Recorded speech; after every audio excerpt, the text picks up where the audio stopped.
uyabona njoba ngila noma ungathatha i-call manje ngithi nje checka noma ubani la efonini yami umbuze nje ngami noma ngakuthiwa uzama yiphi plan uyizama wedwa leceleni khona okuzongitshela mina ukuthi kukhona into oyenzayo imimoya lengihamba nayo njoba lezi igubhu zilapha ya ziconnectwe ngami funeka mangiqala ngikwenzela ngifike ngiphaphathe ngithobe ngikunikeze lowo moya odingwa umzimba wakho.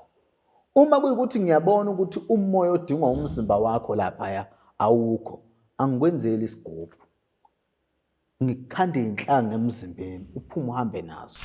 Akekho umuntu ongenabo ubunhlanhla bemvelo kodwa ubunhlanhla bunjengale minwe abulingani. Kunabantu othola ukuthi bafika kithi befuna izinto ezinkulu. Into ebaluleke kakhulu ukuthi qala umuntu umhlolele before umnikeze lento ayidingayo. Wenzela ukuthi ungamnikeza into engadingeki emzimbeni wakho ngoba umzimba womuntu uyahlonishwa umani ufike ubeka izinto kanti azihambisani nesidalo sakho ngoba kungenzeka ufike ubopha ubunhlanhla bevele bukhona emzimbeni. Kuyenzeka into enjengaleyo.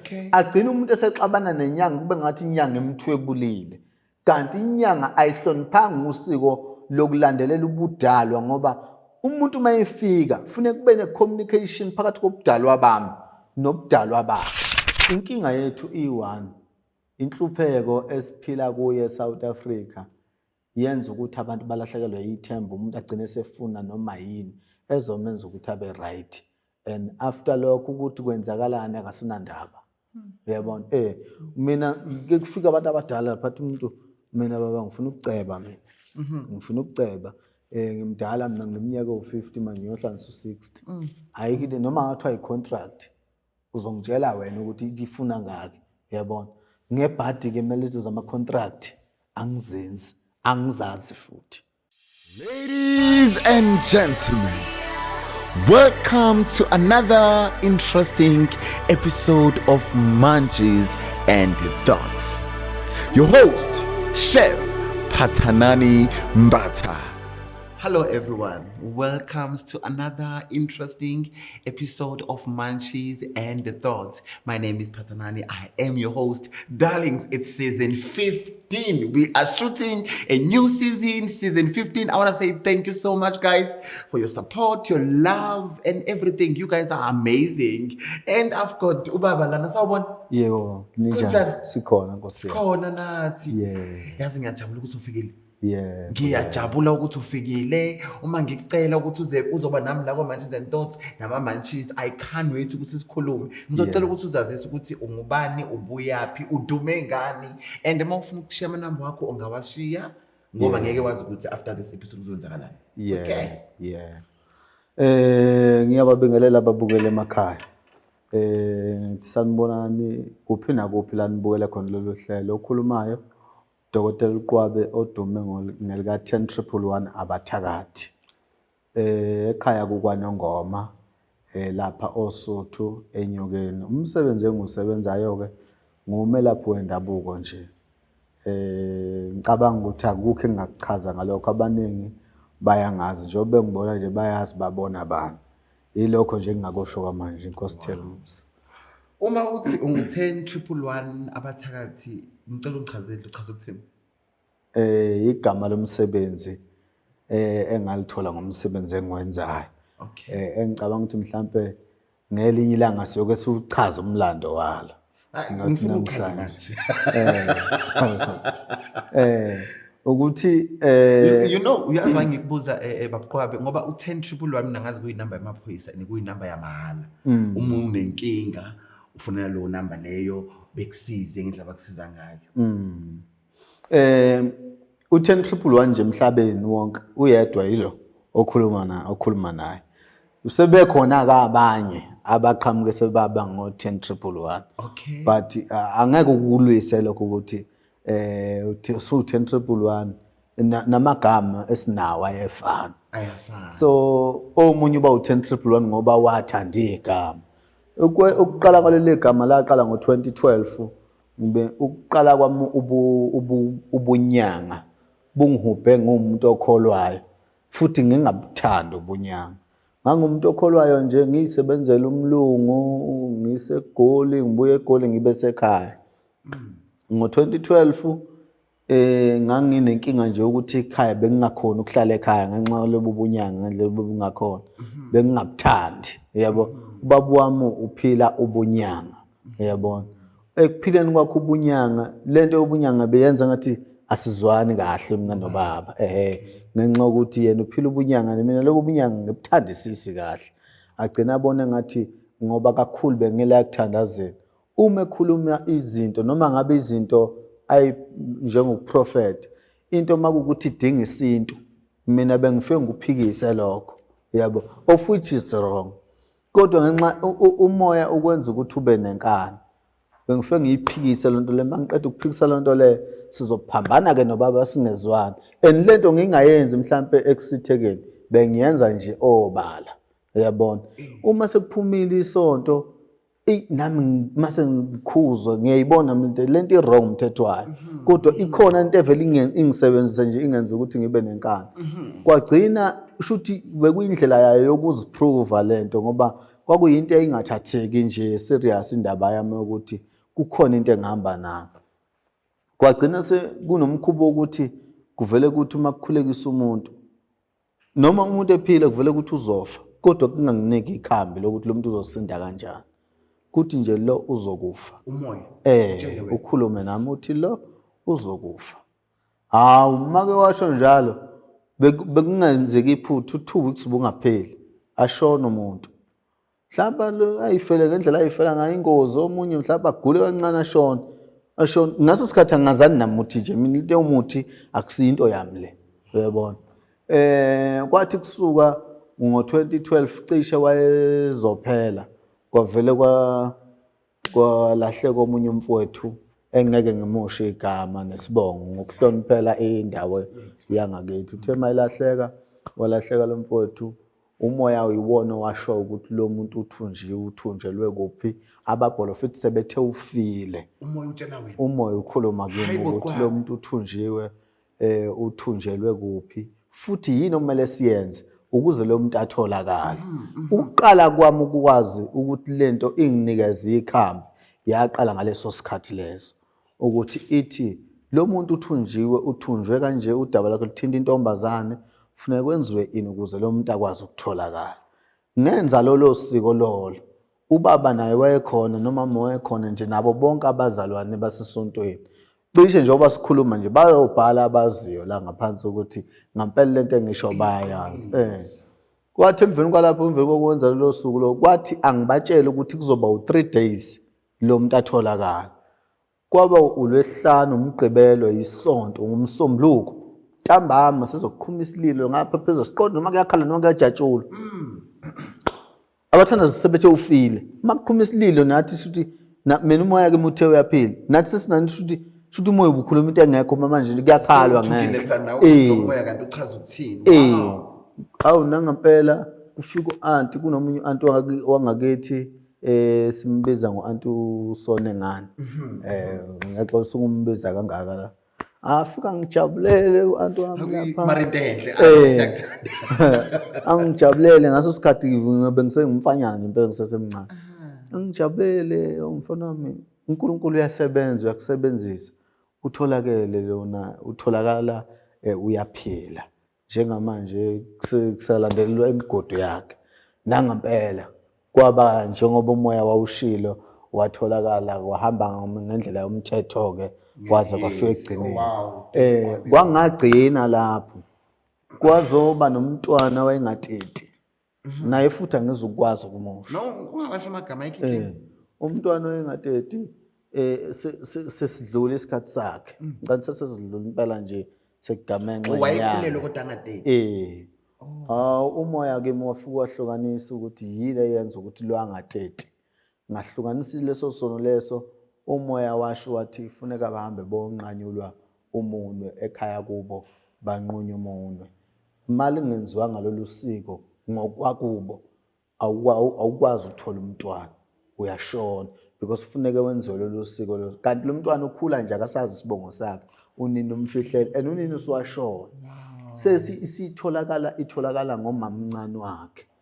mayitholakala le ndaba athathwa athi ebhekiswe ekhaya kubo ukuthi ke uma usushithi bawufica umuntu owu-anti le nala aya khona umndeni uphelile nangampela bathi bebheke endleleni khona watetela endleleni esiphingo eya emgababa watetela esiphingo umuntu wawusunqunyiwe cha engakanqumi ngenxa yekhambi elivezwe umoya kwaphoqa ukuthi mayiphuma lapha esibhedlela sekufanele aye ekhaya kubo kufike kwenza usika ababangi besamnquma yena kodwa umntwana bamnquma khona shuthi olunye usika abalwenza uma umuntu esekhulile ngoba kuthiwa lwenziwa umuntu uma esemdala lolo siko lokunqunywa imini wabuya yena nemini epheleleyo esingazi ukuthi imfihlo yakubo kwakuyini. Okay, thank you so much. Base bethi-ke i-10 triple abanye bethi akubiza amaphoyisa uyothola isitifiketi abanye bethi hayi uyathakatha ayikho ingane engaka engavele so ngitshelela namba Qwabe wena ngibhekile kakhulu ama-video wakho ngibonile kakhulu ukuthi usenkolweni yezayoni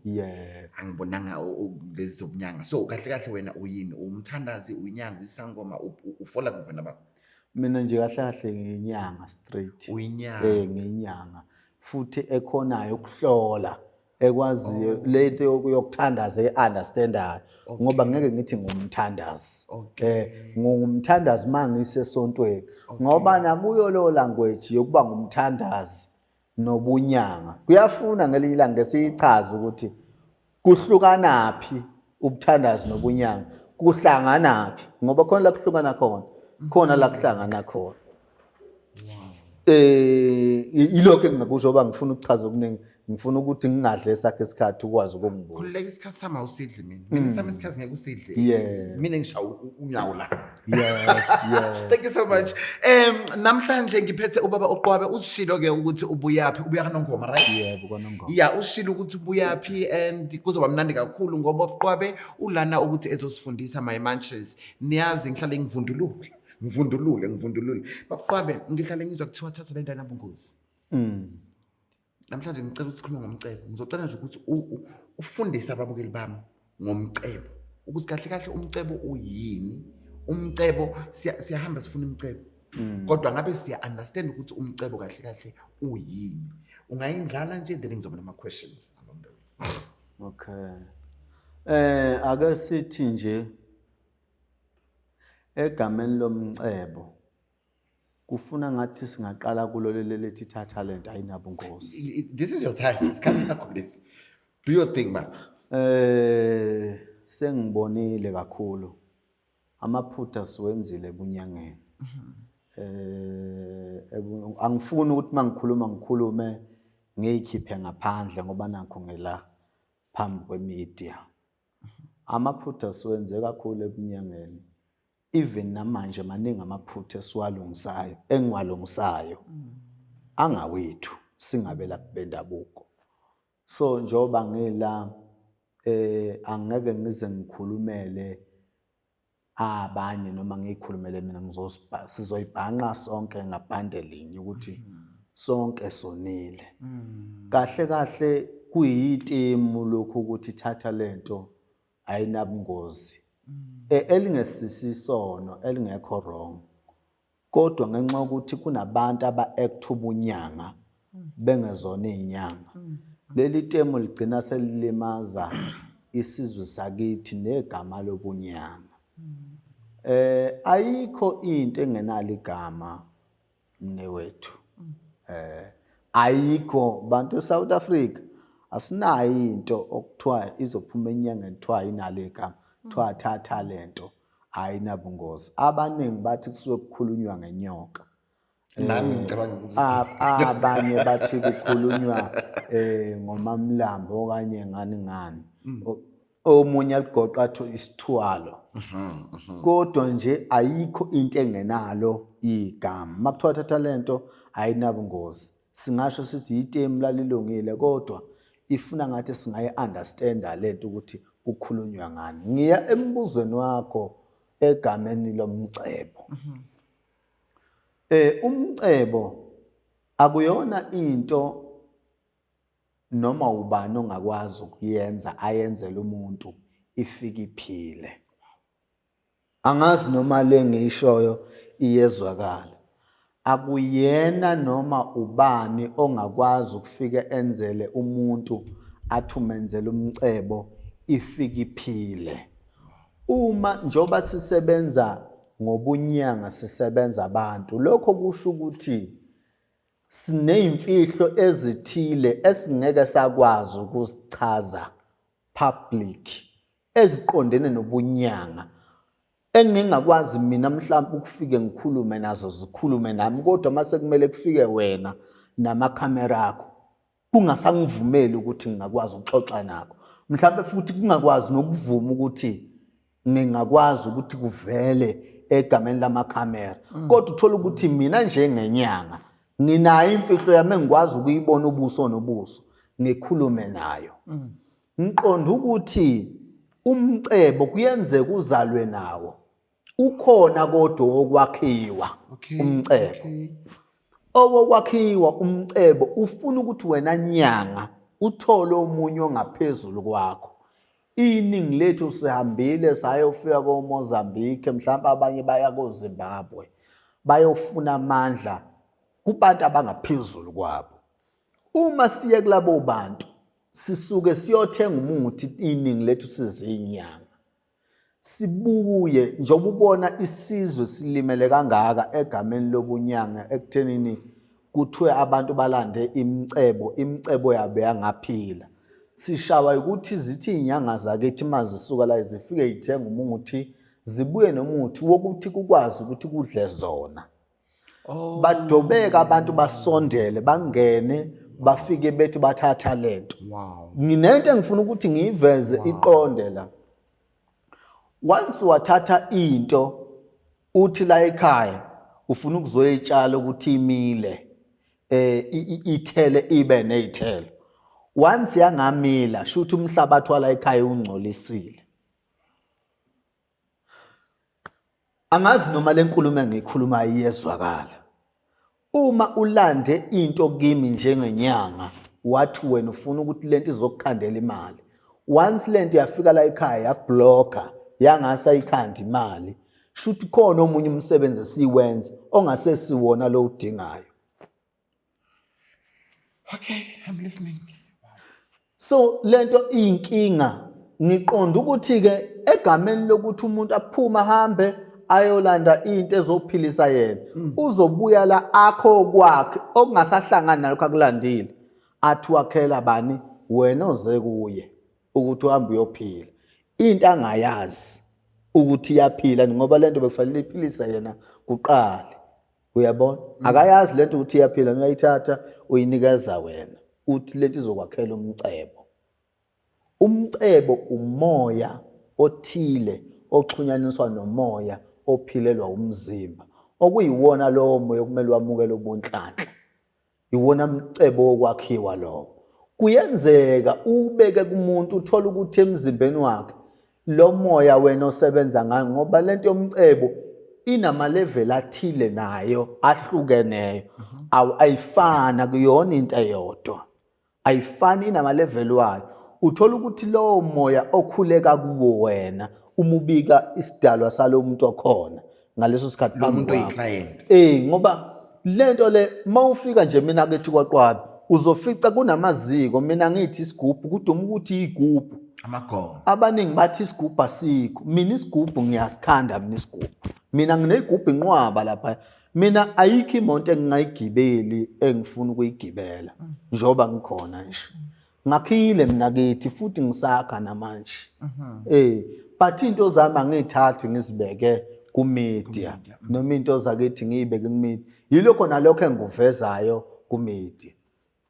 So uma ufika lapha ufica lezi igubhu lezi, igubhu enginazo apha endlini zu11, zonke lezi igubhu sisodwa sinomoya othile omele umsebenzi othile, nesinye sinomoya othile omele umsebenzi othile engaziyo even egcekeni ekhaya.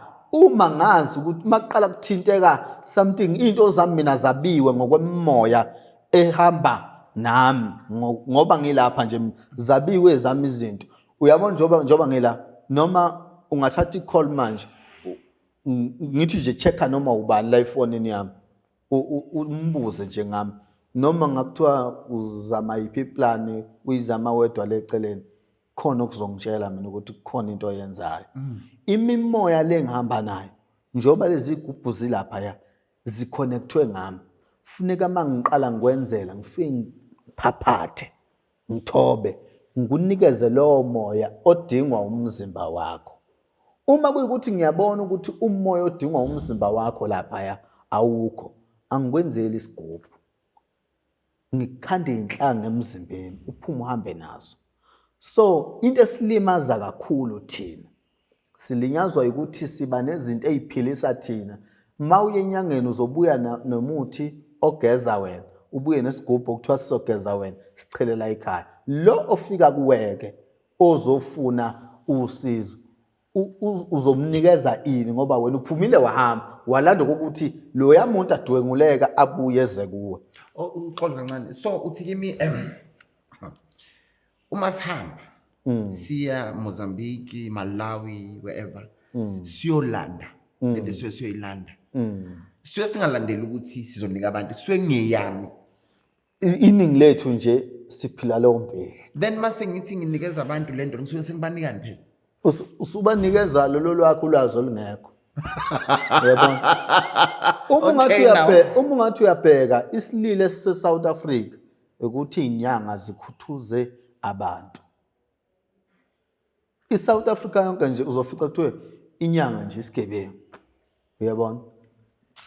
Inyanga ayifuni kuyosebenza, ifuna ukwenzani ukudla imali zabantu. Ngenxa lesi simo esikhuluma ngaso namhlanje. So ngicela ungixoxele lana ke lemcebo le ikhandwa nowemvelo. Kuhlukana kanjani and kulapha ke uma kufika umuntu nje ethi ufuna okay asiqale kanje. Uyini umcebo wemvelo? Ngicela uchaze bese uzo lo khandwayo. Yeah. Uma kufika nje umuntu eze kuwe ethi ufuna umenzele into ukuthi akwazi ukuceba. Kuneqiniso futhi siliveze esingalivezi ukuthi into nento osuke uyithatha kumuntu wesintu izoba nesikhathi la ezokhathala khona. Kunento okufanele siyazi ethi ngike ngathi mina nginamaziko. Mina nginamaziko.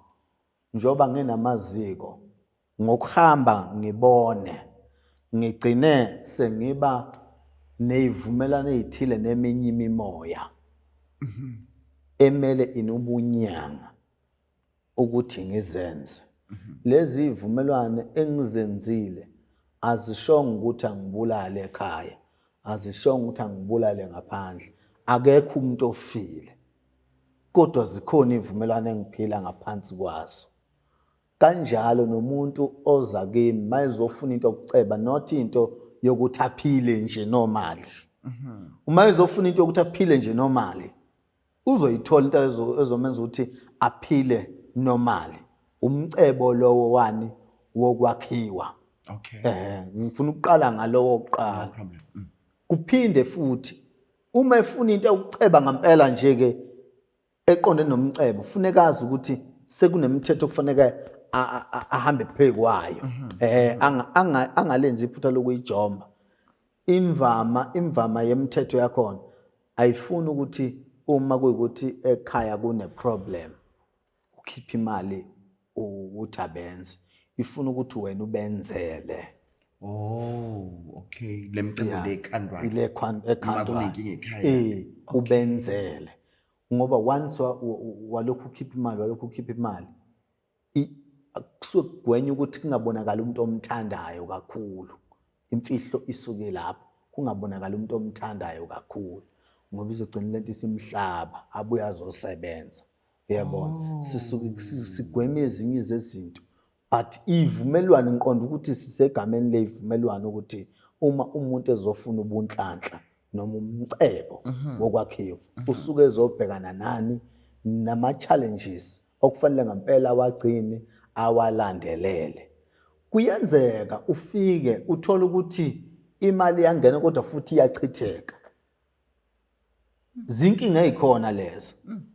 Ufike wenzelwe ingene imali kodwa ithi ngena kube neyinkinga ezivela ezifuna ukudlala imali yonke uyabona kufuna ukuthi uphinde ubuye kushuthi kulezi ivumelwano esizenzile kukhona isidalwa esingamukeli lento isidalwa sakubusakini or esakho wena ozothatha lo mcebo. Okay. Ufuna uphinde ubuye sizobona ukuthi imuphi lo mnyango ongakavuleki ongemukeli egameni lalo msebenzi obukade wenzela wona.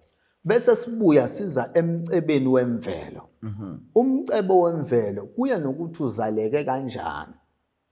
Wazalwa uphethe ini? Akekho umuntu ongenabo ubunhlanhla bemvelo. Kodwa ubunhlanhla bunjengale minwe abulingani. Kunabantu othola ukuthi bafika kithi befuna izinto ezinkulu.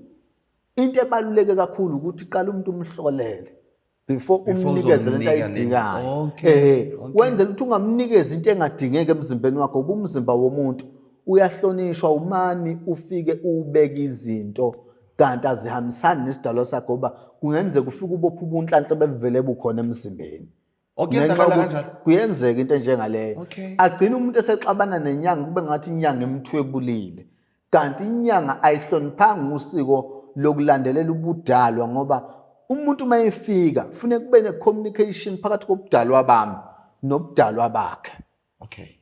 My munchies and thoughts, I hope you are learning ukuthi umzimba womuntu uyahlonishwa. Siyahamba sifune imcebo enyangeni. Mase sibuya kungenzakala lokho besikufuna sesiyaqala silwa nezinyanga. Engikufundile kubaba uqwabe ukuthi uyahamba uyofuna umcebo kube khona isidalwa esingahambelani nalento sokunikezwe yona bese siyavala. Ngaqhubeka kunjalo. So uma ngikathi lo muntu ehlola kuba ne-communication phakathi kobudalwa bami nobudalwa bakhe. Le communication iyona ofanele ihlukanise inkinga yalo muntu ukuthi iyangivumela nithi ngingamnikeza kulamaziko wami. Okanye sekufuneka ngakhe ezinye induku ezizogeza ubunhlanhla balo muntu bemvelo. Why is it geza ubunhlanhla balo muntu lo? Yini emsukumise ekhaya kanti weza kimi futhi khona into ayibonayo ngomphambelana. So mina ngizobona leyo nto engumphambelana ngoba mina mayifika kimi akazi ukufike angichazele. Mina nje ufika usho ukuthi hayi mina ngusibani ngisuka endaweni ethile okanye ngowasibani bani bengicela ukuhlola. Ufika uhlale phansi bazokutshela futhi bayazi nabe ufika nje uhlale phansi ibisikhuluma ke lento yake ihlukanise ngendlela ehlukanisa ngako uzokuyofika ekugcineni. Mina ngisho ngithi mina nginawo mina umoya futhi okwazi ukungithuma ungisebenzisa ngendlela okuthanda ngayo wona futhi hayi ngendlela yami.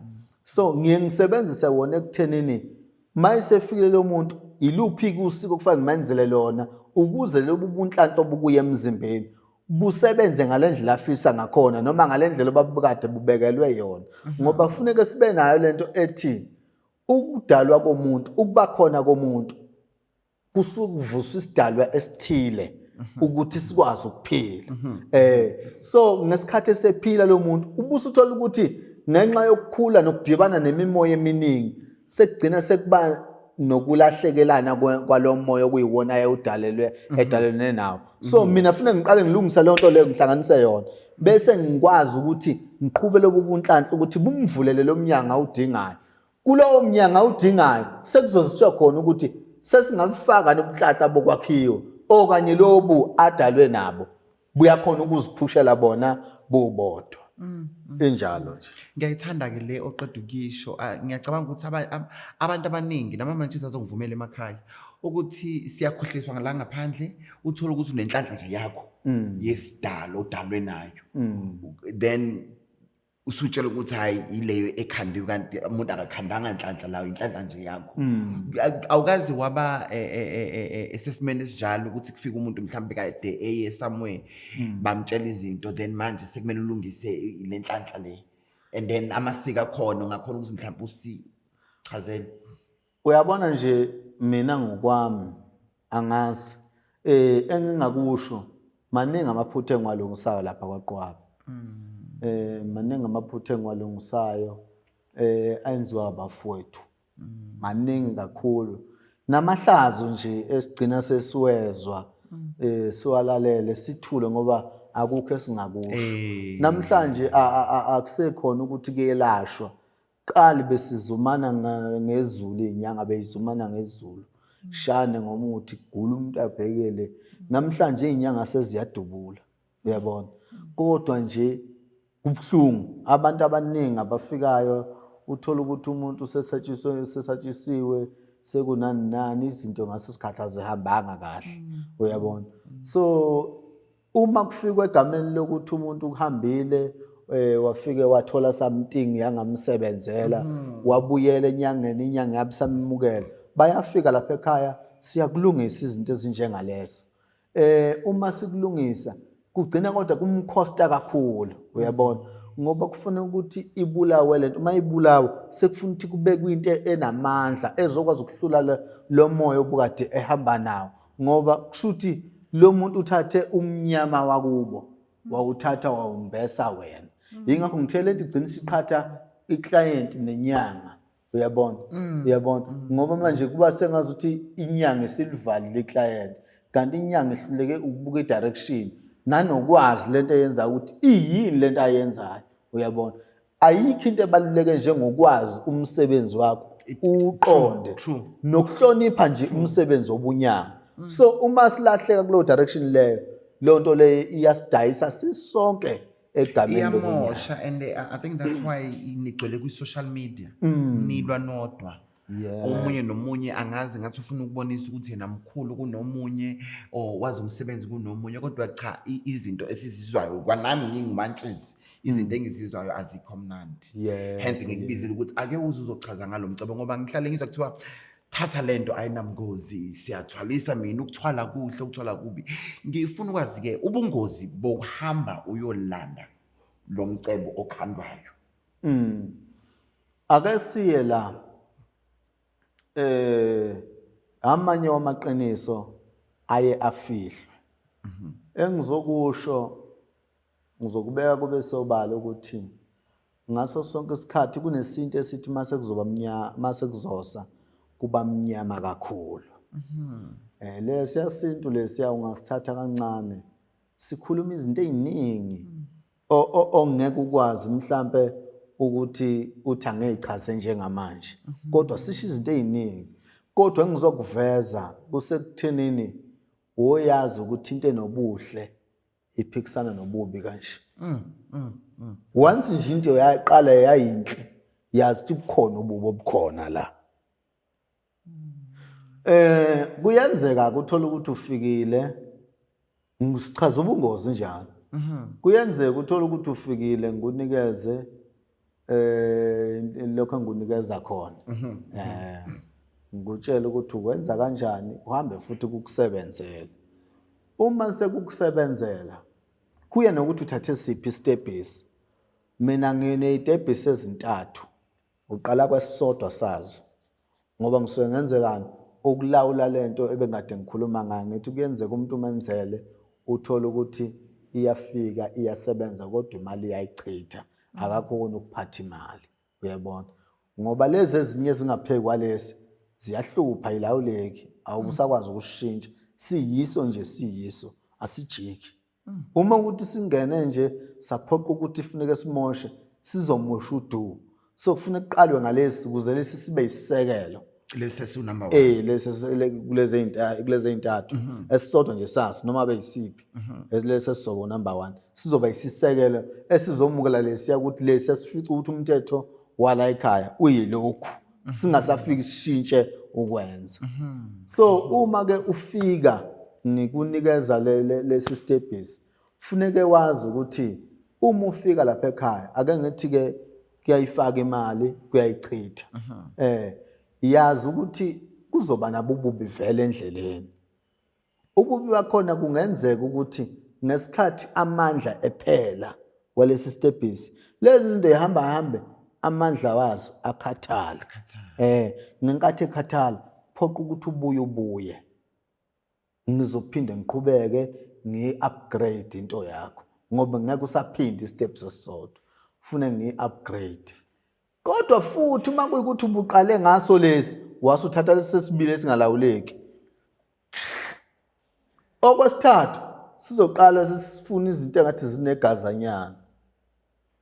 Sekuneyivumelwano ke lapho osuzophila naso wena ekhaya kwakho. Esingasangivumeli mina njengenyanga ukuthi uma kuyikuthi wena usunenkinga lapha ngibuye ngikwamukele. Iqiniso lelo. Sinezinto esizenzayo esithi thina masivumelana nemimoya esiyisebenzisayo. Ingasangivumeli ukuthi uma uke wakhipha lona umoya namhlanje wathi awuhambe nanangu usibanibani. Lo moya ufune ukuthi ubuye naye usibanibani. Awukwazi ukulungisa uma ulungisa uzohlaba la ekhaya. Kuyimfihlo lo. So baqabe so lo moya ongalawuleki umuke ukhiphile. Uma uke ukhiphile. Usebenza ngale ube futhi usebenza nala ekhaya. Ngenkathi usebenza ngale uyagcina ngale usuyingozi mhlawumbe emndenini wonke. Ubusubuya ke uzala usubuya nomnikazi lo bekade uthathile. Kodwa la ekhaya kube kungafi umuntu. Awusazi ngeni wena. Uma ngeke ngawukhipha kuyangiphoqa ukuthi ngingasawulungisa. Once ngawulungisa uzobuya phela manje uzohlaba la egcekeni.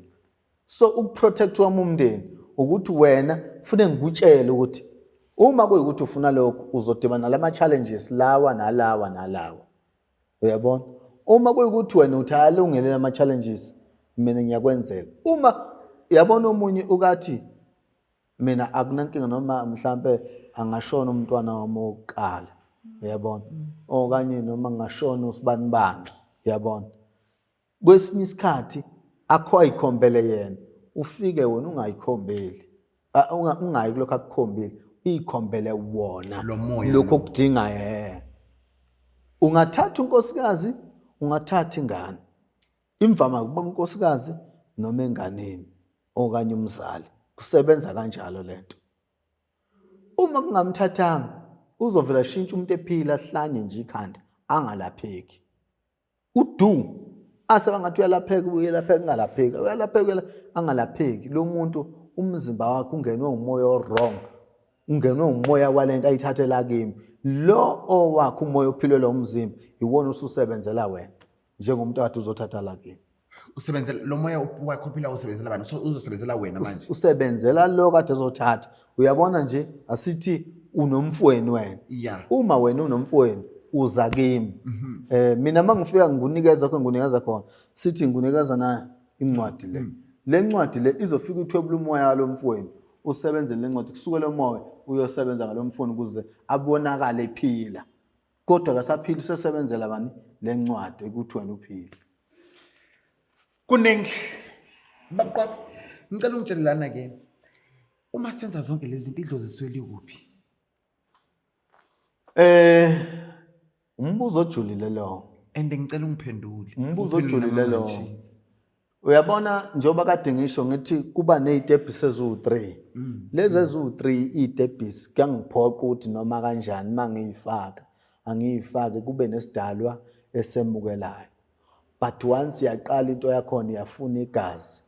Kufuneke ube nalento ethi uma kuyikuthi into yakho ibithathe umuntu iqala.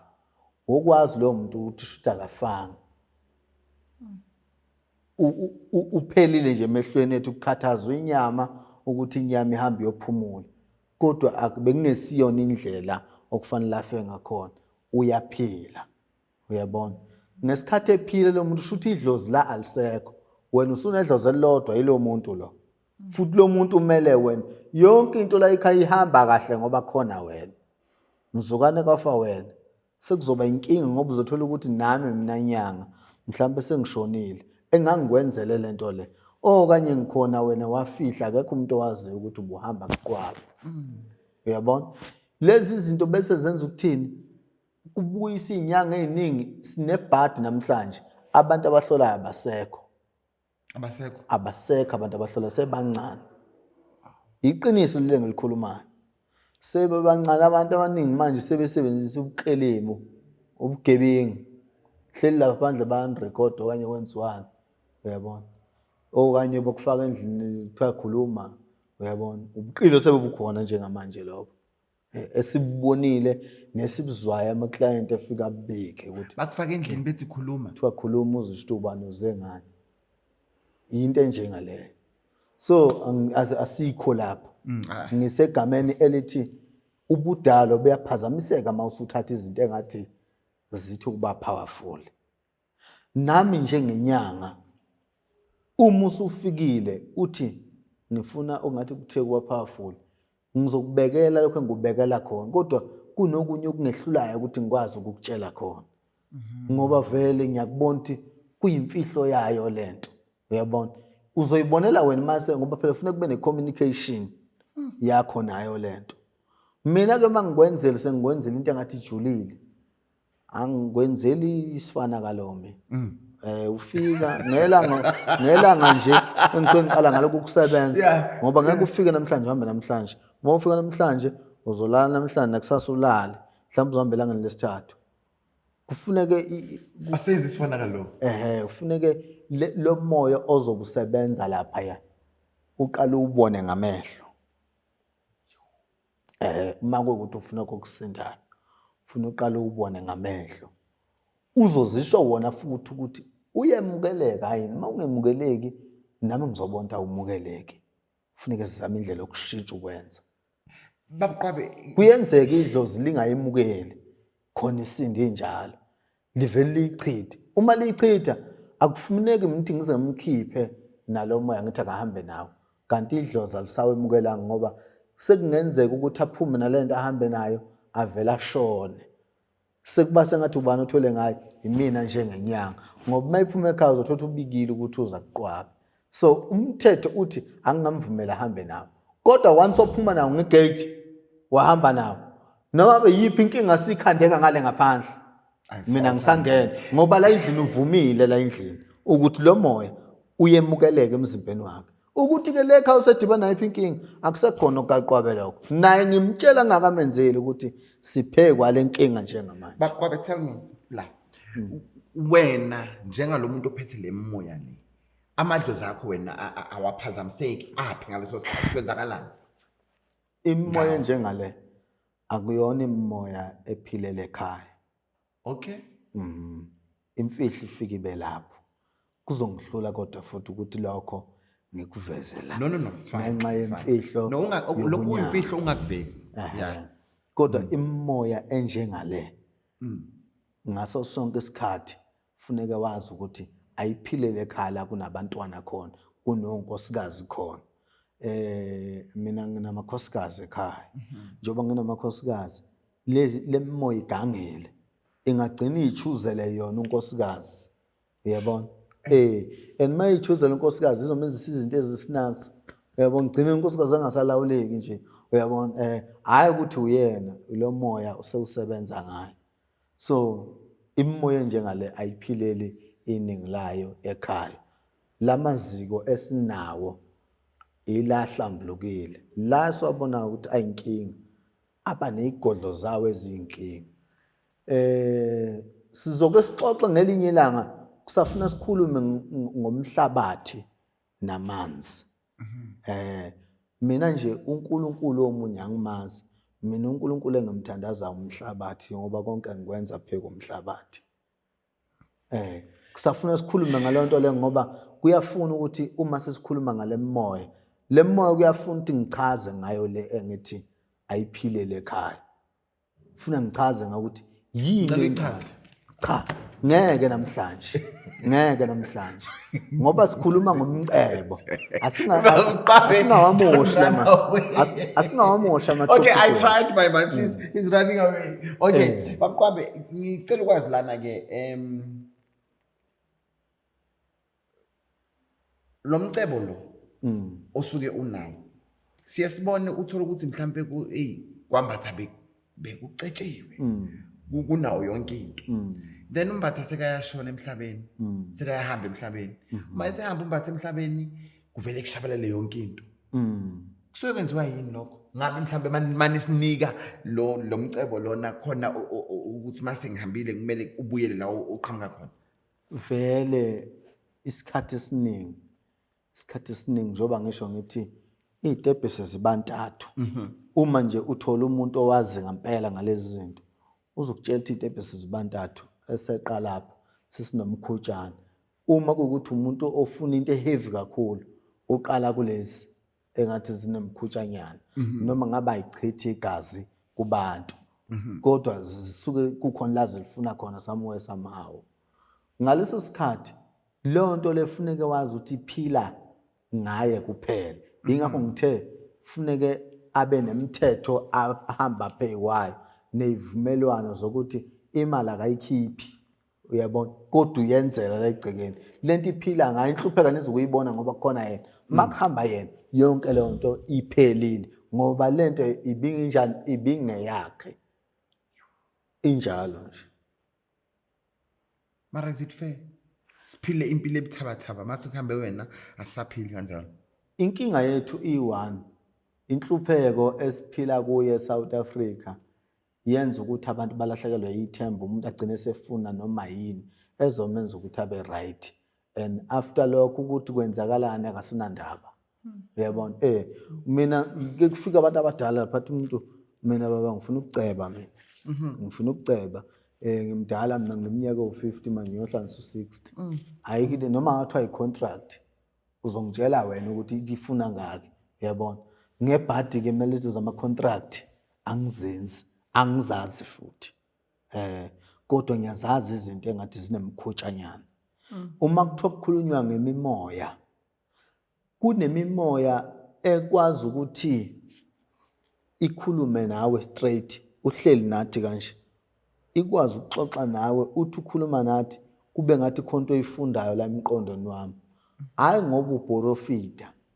Indlela esebenza ngakhona lemoya ngoba iprotectile wena emzimbeni ukuthi wena ufune kube safe ngaso sonke isikhathi. Leyo moya leyo kujulile makukhulunywa ngayo. Imimoya eyaqala ukwakhiwa ngoba kwakwakhelwa igebengu, kwakhelwa nezimpi lezi zokuqala zamabhunu nabantu abamnyama. Ekutheni namabhunu bezingela abantu abamnyama nabantu abamnyama bezingela amabhunu. Nabantu abamnyama kufuneka bezwe makuthi impi iseduzana. Nabantu laba abamhlophe bebesebenzisa ke bona laba bathi nqa laba abathwa abangapha ko-Appington, Namibia. Khoi. Lawo samakhoi bebesebenzisa bona ngoba bona bayisigodlo sale mimoya le esikhuluma ngayo. Ibona abantu abayisigodlo sale mimoya. Uma ungayazi leyo nto leyo inyanga, angeke ukwazi ukwakha isigubhu futhi angeke ukwazi ukwakha umuntu ukuthi abolofite. Mara baqobe manje lezi zinto lezinye ngizwe bethi sezilalela nabantwana ekhaya, seziyamosha ekhaya. Kusuke sekwenze njani? Okwenza ukuthi igcine silala nabantu emakhaya okanye isimosha. Kuya nenyamazana oyisebenzisayo because umuthi uyawugaya uqede. Ukale ngendlela ukale ngakhona uzophelela ukuthi uyilo muthi manje. Kodwa kufanele kube nenyamazana ethile oyithumayo ngomuthi nomuthi. Umuthi othile unenyamazana wawo, nomunye unenyamazana yawo, nomunye unenyamazana ezokwenza ukuthi ihlanganise lo muthi ubezwi linye egameni lokuthi wena uthowani. Ingathi lemithi sihlanganisiwe ibisiphinde yehlukana ngoba yileyo nto eshaya inyanga. Akusikho ukuthi labantu abawazi umuthi. Bayawazi umuthi kodwa indlela abaqala ngayo imithi nanokuthi inyamazana abanazo kwenza ngathi umuthi abawazi. Uma ungathi umuntu akahlala lapha phansi akubizela imithi, uzoyibiza eminye azadlule nenyanga impela edumile yaziwayo. Mhlawumbe adlule kwanami. Uyabona? Inyamazana yini umuthi nayo? Cha, inyamazana ilezi ilwane esithaka ngazo ekutheni izinto zikwazi ukwenzeka zisheshe. Okay. Njengabomantindana nani. Uyabona? Izinto ezibucayi futhi lezi engeke ngikwazi ukukhuluma ngazo nje mina la kumedia. But ngina umbuzo engifuna ukubuza wona nje mara mawaphendula. Ngifuna ukwazi ukuthi isilwane, isipoki, ama-boys, umkhovu kuhlukana kanjani nomantindana? Angazi ukuthi lokho ungakhuluma. Isilwane makuthiwa isilwane shuthi inoma yini ephilayo kodwa engakhulumi njengoba wena ukhuluma. Okay. Shuthi isilwane leso. Noma ngabe yini nje enyakazayo ephilayo kodwa engakwazi Nomuntu ukukhuluma. engaba isilwane. Nomuntu engaba isilwane. Okay. Kuya thina nje nawe uyazi ukuthi uma ubona umuntu ongathi ulanguage lokhu ngathi kusasilwanyana lokho akusimzulu lokho. Uyabona indlela esidelelana ngayo. Kodwa isilwane inoma yini ephilayo nje. Umuntu angaba isilwane egameni lokuphazamiseka komoya awuphilelayo. Usengaba isilwane ngalokho ngoba umuntu uyajika ephila akhubazeke. Sekubulwane lokho. Wokwazi ukuthi once umuntu wakhubazeka ngabe sakhuluma noma ngabe usezwe kodwa once kwavaleka ukukhuluma shuthi kunomoya okuthiwa ulezwi osuthathiwe kuyena emzimbeni. Njengoba uphila imimoya ephethwe lo mzimba yonke inamagama. Ufuna ukwazi lokho. Izinto ofanele siziveze egameni lokuchaza lezi zinto esikhuluma ngazo. Uma umbuzo wakho ubukuphi? Busekuthena ama boys nani kuhlukana ko. Ngifuna ukuya lapho ukuthi uma kulahleka le mimoya shuthi yonke lonto leyo. Uma kwalahleka nje umoya wodwa shuthi yonke imimoya esisele kuwe ayisenagama sekusele ubulwane. Ayikho into okuthiwa ama boys. Ayikho into ekuthiwa ama boys. Ayikho into Ngalwa okuthiwa ngathi nje ama ama boys. boys. Okay. Uyabona mayethi umuntu unama boys. Mina ngingamchallenge ukuthi akangivezele siwabona. Futhi ngiyokucela ukuthi sihambe nawe afike asikhombise. Uma kuthi awavuma ukuvela kwecamera kodwa sizowabona. Umkhovu khona. Umkhovu ngolimi lwesintu emakhaya bathi imfakabili. Umkhovu kujolile lelo gama makuthiwa kuchaza lelo gama ukuthi yini kusokusho ngani makuthiwa imfakabili. uMantindana into ekhona. Umkhovu uhlukene kabili. Kukhona umkhovu wokwakhiwa, kukhona umkhovu wentaba. Amafutha omkhovu wentaba abomvu njengegazi. Kubuye kuzoba upiano. Lukhona upiano. Yinto le engesiya sekhaya, into yasendle. Yebo. Utikolosho uma engathi umuntu unotikolosho ngingamchallenge mina ngithi akawuveze. Ngiyazi mina ukuthi yini le abayibiza ukuthi utikolosho. So utikolosho awukho. Ayikho into ekuthiwa So ama utikolosho. boys Utikolosho kwenziwa nje. Isikhathi esiningi abantu abaningi basebenzisa amathuna wabantwana. Umoya utikolosho. Okay. Umoya ongeke wathi noma ubhemile. Umkhovu uMantindana uyabhenyisa ukuze uyibone ukuze ungaphambanelwa umqondo okanye ungashoni. Ngoba umkhovu mawubonile ungashawa ikhanda ushona same time. uMantindana umqondo ngaphambana. But uyabhenyisa ukuze ukwazi ukubona lezi zinto. Upiano kungenzeka ulibone uphile kube inhlanhla. Kungenzeka ulibone uphile kodwa into zakho singaphinde zilunga. Kuya nokuthi lu-acte kanjani, lukuthandile yini. Okuyenzakala kulikuthanda. Yenzeka ukuthi lukuthande, kuyenzeka ukuthi lungakuthandi. Imvama yethu nje thina abantu esithengayo ngoba umuntu otholakala kuye akekho la eSouth Africa. Mina ngazi yana yedwa. Ngangikade ngilithola eluvubu eVenda. Washona lo muntu engangilithola kuye. Njengamanje ngilithola eMessina. That's Lesotho. Cha, Mesina. eMessina ngapha kwiborder gate yaseZimbabwe. Oh yes. Okay. Khona ngala ngakoVenda. Apologies. So uyena umuntu ophethe upiano lo.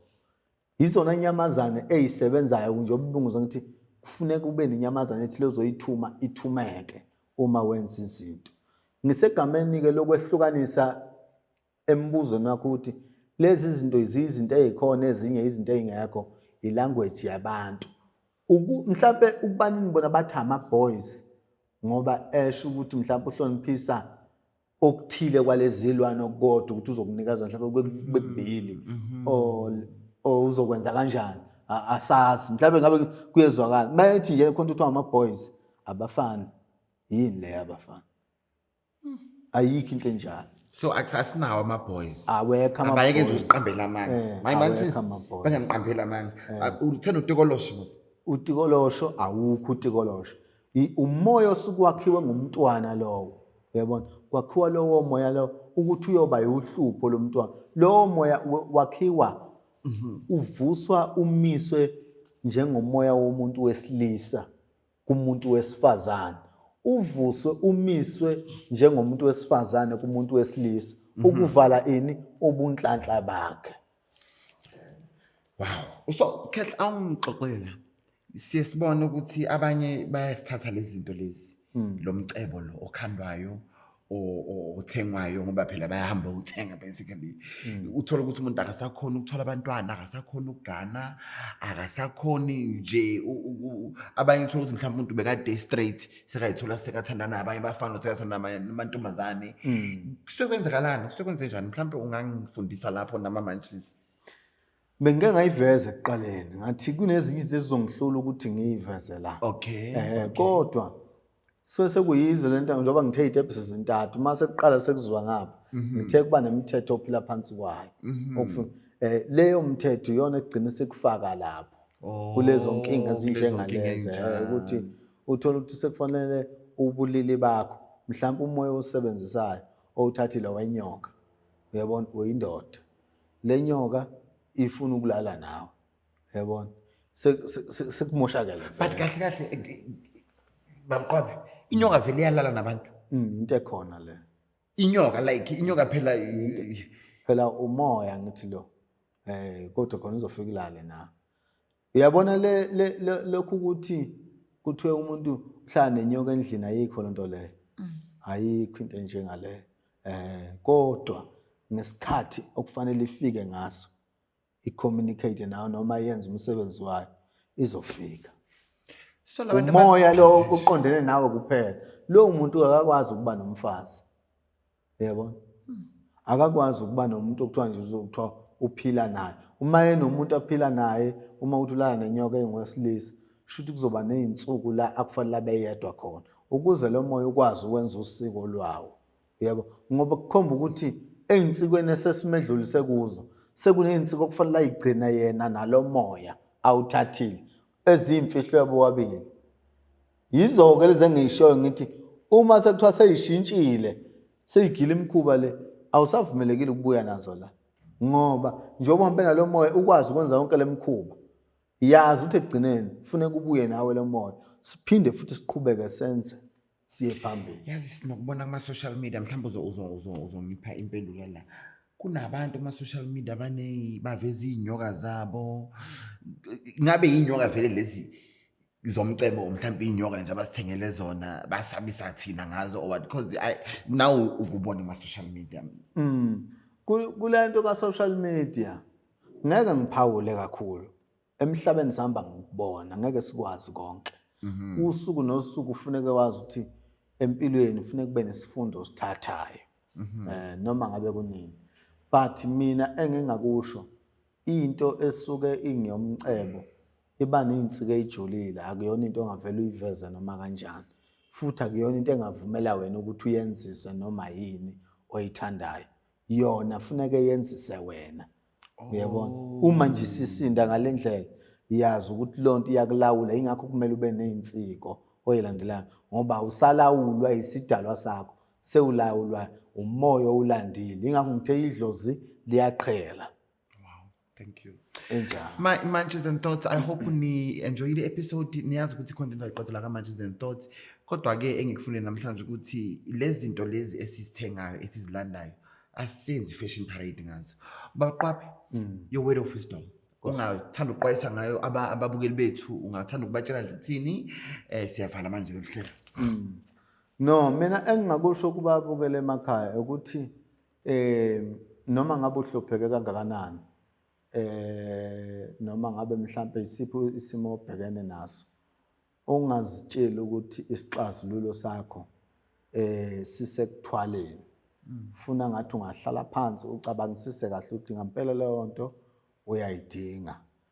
Usukume uhambe uye enyangeni ngoba ngempela leyo nto uyidinga. Ungayi enyangeni ngenxa yokuthi ubheka isimo obhekene naso. Shouthi wena ucabangela imanje. Awubhekeli kusasa lesi simo sesedlule. Into enginganikeza yona ukuthi ayikho inkinga efikayo engenaso isikhathi sokuthi iyedlule.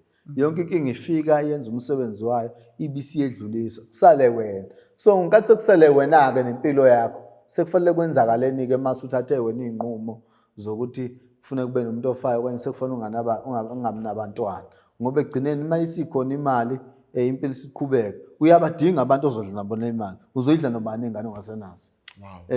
Yilokho engingakusho. Mina ngiyatholakala ku 079 185 4112 ngiyayiphinda 079 185 4112 uphinde futhi ungithole ku 068 651 6503 ilokho nje siyabonga. Wow. My Munchies and Thoughts, as you all know that I am an author of this beautiful book called On My Own, I Have Found Sunshine. I want to say thank you so much to all the Munchies around the world who are ordering my book. The book is doing very well. And of course, this is my birthday month and it's season 15, darlings. So I will give away 3 copies. Baba Kwabe donated 20 books. So I'm going to give away 3 copies. You can just ask them a question. Yeah. Just ask them a question. Then whoever who answered that question, I'm giving away 3 copies. Ngicela ungababuza lutho namhlanje. Ucela ungababuza lutho. Okay, mina ngizonibuza ke ithini inamba kaBaba Kwabe. Baba Kwabe ushiye inamba zakhe eziyi-2, ye-WhatsApp nema calls, right? Yeah. Ngicela ukuthi uyibhale nje on a comment section. You'll never know, you might win my book. On My Own, I Have Found Sunshine. On that note, it's a wrap and goodbye, darlings. Mwah! Thank you so much. Siyabonga.